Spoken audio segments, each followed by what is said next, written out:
और देश में पेट्रोल डीजल की स्थिति को लेकर हमारी ये विशेष रिपोर्ट आपको दिखाते हैं।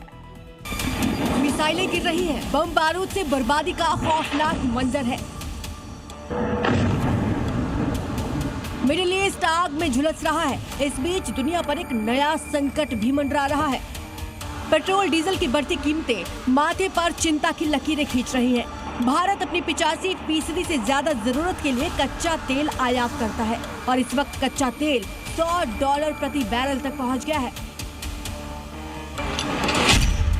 ऐसे में सवाल ये है कि क्या भारत में तेल संकट पैदा होगा? भारत के पास कितने दिनों तक तेल भंडार है? संकट से निपटने के लिए क्या है तैयारी? क्या पूरी होगी भारत की ऊर्जा जरूरतें? आज की तारीख में ये सवाल हर किसी के जहन में है, लेकिन भारत सरकार का दावा यह है कि स्थिति अभी पूरी तरह नियंत्रण में है। सरकार की माने तो भारत में अभी पेट्रोल और डीजल की कीमतें बढ़ाने की जरूरत नहीं है, क्योंकि देश के पास तेल का पर्याप्त स्टॉक है। देश में किसी भी पंप पर पेट्रोल और डीजल की कोई कमी नहीं है। भारत ने हॉर्मुज स्ट्रेट के बाहर के रास्तों से कच्चे तेल का आयात तेज कर दिया है। दुनिया में बढ़ते तेल संकट पर मोदी सरकार की इंडिया फर्स्ट नीति है।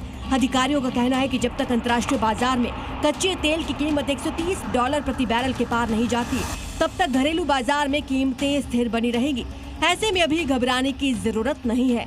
सरकार का दावा है कि सप्लाई चेन पूरी तरह सामान्य है। मिडिल ईस्ट टेंशन के बीच सरकार ने गैस की जमाखोरी को रोकने के लिए एक और कदम उठाया। केंद्र सरकार ने घरेलू एलपीजी सिलेंडर की रिफिल बुकिंग के नियम में बदलाव किया है। अब उपभोक्ता एक सिलेंडर डिलीवर होने के बाद दूसरा सिलेंडर 21 दिन के बजाय 25 दिन बाद ही बुक कर सकेंगे। सरकार का मानना है कि वेटिंग पीरियड को 25 दिन करने से बेवजह की बुकिंग पर लगाम लगेगी। इससे उन लोगों को आसानी से सिलेंडर मिल सकेगा जिन्हें वाकई इसकी जरूरत है।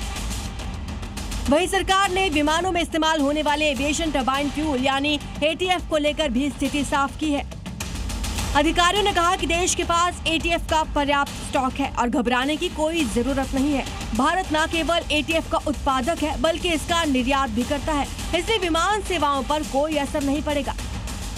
यानी साफ है कि भारत में फिलहाल कोई संकट नहीं है, लेकिन खाड़ी देशों में अगर युद्ध लंबा खिंचता है तो संकट गहराएगा और इसका असर भारत पर भी पड़ेगा।